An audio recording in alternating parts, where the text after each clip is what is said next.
بسم اللہ الرحمن الرحیم۔ نبی اکرم صلی اللہ علیہ وآلہ وسلم مسجد میں آئے۔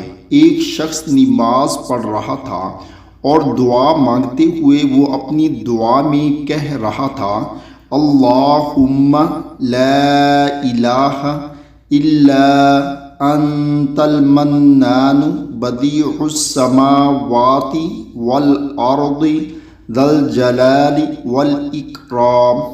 نبی اکرم صلی اللہ علیہ وآلہ وسلم نے فرمایا، کیا تم جانتے ہو اس نے کس چیز سے دعا کی ہے؟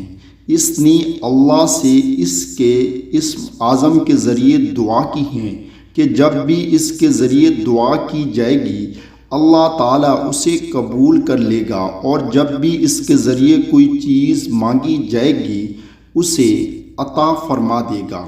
سبحان اللہ۔